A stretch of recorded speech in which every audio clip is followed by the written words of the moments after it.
Hey guys, last week me and my wife Rachel stayed at the Hyatt Regency in San Diego. It was amazing. We ate on site at the Red Marlin, had the most amazing blackened swordfish. Today, she's going to try to recreate that for you. Let's take a look at the ingredients. Okay, so we're looking at our basket of ingredients, well, our tray, and it's a very simple recipe. Most of the cost is going to come from the fish, but you're going to need some EVOO, some butter. I'm going to use salted because I'm going to salt very lightly. 2 lemons, garlic, at least 2 peppers. I have 3. A touch of heavy cream. I'm using Orzo from Whole Foods. I'm going to use a hard, sharp English cheddar, some blackened seasoning, butternut squash, and then today we have decided we are going to go ahead and pair it with a Pinot Grigio. Now the fish I got fresh from Whole Foods. It runs about $20 a pound. However, if you wanted to save money on this cost me about $50. If you wanted to save money on it, you could lose the wine, that's $10 off, and you could use a frozen fish that you've allowed to thaw. That'll save you $7. So let's go on to preparation. Okay, so I've cut up my butternut squash into small bite-sized pieces, and I'm going to drizzle that with olive oil. Make sure that you skin it too because the skin is really tough. And then I'm going to salt it up high, always up high, because A, it looks cool, and B, because it gets everything evenly on your food. Let's give it a quick little stir.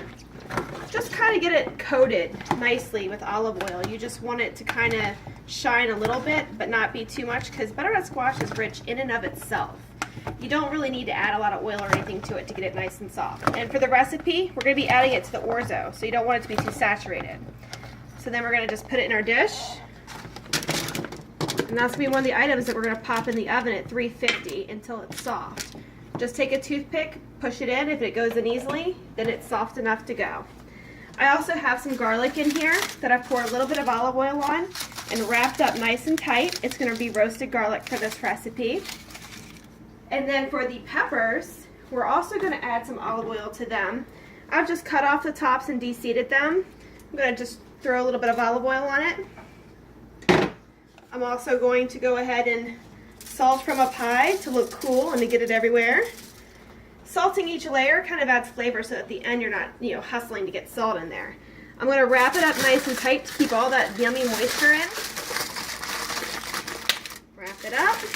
And then we're just going to pop all of this in the oven until each of these items is soft, which, as it may turn out with your oven, might be different times. So just kind of pop it and check on it until each one is where you want it with softness. You're going to want the peppers pretty soft because we're going to puree them. And you're going to want these still biteable, but fairly soft as well. Okay, so I'm going to heat up my saute pan, about medium heat. And then I've got a pot of water on high heat, getting ready for the Orzo. I've salted this water and added a little bit of olive oil so it doesn't get sticky. Then we're going to come over here and prep our fish. Now, I don't know if the Red Marlin used lemon with their fish, but I really like when people use lemon with the fish. So I'm going to do a squeeze of lemon for each of these pieces of fish. Kind of let it absorb in there a little bit. Maybe even help it out a little. And if you notice, these are really big steaks, but I'm actually going to cut them in half. Once I'm done cooking them, it'll serve 4. Now, take notice, this steak is thinner than this one, so I'm going to cook this one for less time so I don't overcook it. And then I'm going to come in, grab some blackening seasoning, again up high to get it all nice and covered. And you want to get both sides, but I'm just going to do one for now so that you can get the idea. Don't think I need to show you how to do both sides. And then come back over here with your salt and hit it with some salt, not too much, just enough. I use kosher salt, which has a bold flavor, but you don't have to use too much of it. And then we're going to flip them over, and then we'll be ready to go ahead and pan sear. Okay, so now I have gone and made the Orzo. Make sure that you do on just the underside of al dente. You want it to be undercooked, just slightly, because we're going to cook it again when it goes into the butter. We have here our peppers. They're nice and tender. And I'm going to go ahead and transfer them into my Ninja. Any blender, food processor that does a real good puree is going to do. Be very careful because they're going to be very, very hot. And I've done 3 peppers, but 2 might be sufficient if you're not big red pepper fans. And I'm hoping that this puree will be as delicious as the puree from the red marlin. But this is my best guess of their ingredients. Again, I have no idea what they put into their ingredients. So I'm trying to recreate it based on my own knowledge. So here are my peppers, push them nice and far down.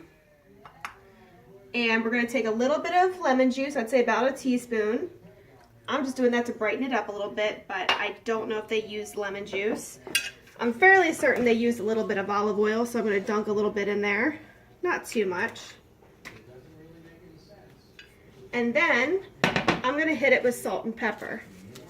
Just a little bit, so that we have some flavor in there, besides just that pepper. And then you're going to go ahead and puree it, and then let it rest until you're ready to use it. Alright, so now what I've done is I've taken half a stick of butter, and I have heated it up along with the heavy cream. I put about a cup of heavy cream in there, because I do have a lot of Orzo. And I salt and peppered it, and brought it up to temperature to where it was almost boiling. Then I'm going to go ahead and add in my Orzo.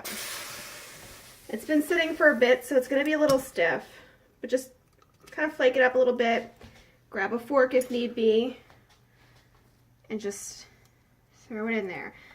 Get to the point where you can coat it, but it's a little tough to coat at one point, and then stop adding Orzo. If you make too much, you can always use it in leftover meals. It's really good. So I've added a whole bunch. So let me see where I'm at. Get it in there. And as you can see, I can very generously coat it. So I can go ahead and add more Orzo. I have plenty of liquid in there. The butternut squash will add a little liquid, so don't be too shy about adding the Orzo. It's a little sticky. I didn't add enough oil. But hopefully once I get it back into the liquid, it won't matter. Thankfully, because it's just under al dente, it'll hold up pretty well. Now we're getting to the consistency I was looking for.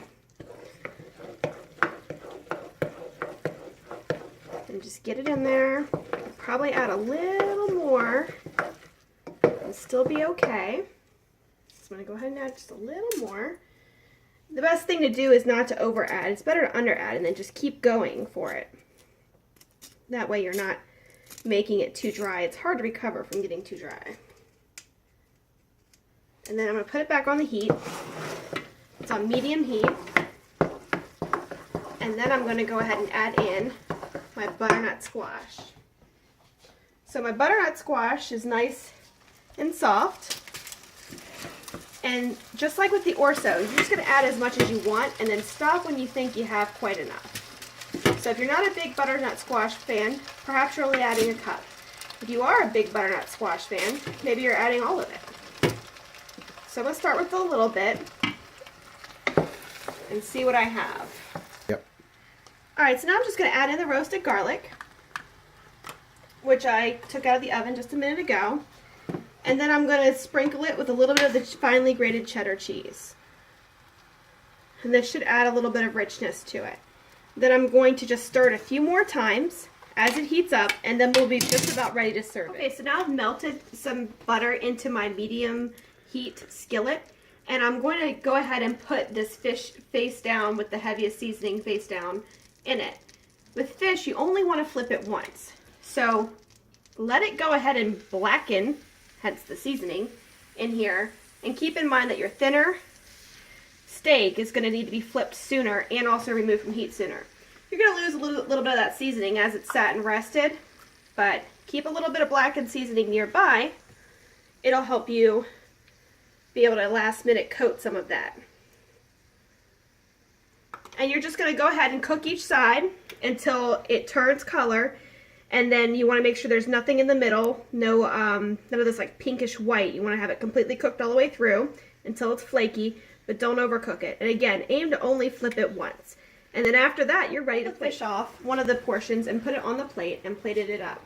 You want a little bit of that red pepper sauce on the side. You want to put the fish on top of that rich Orzo.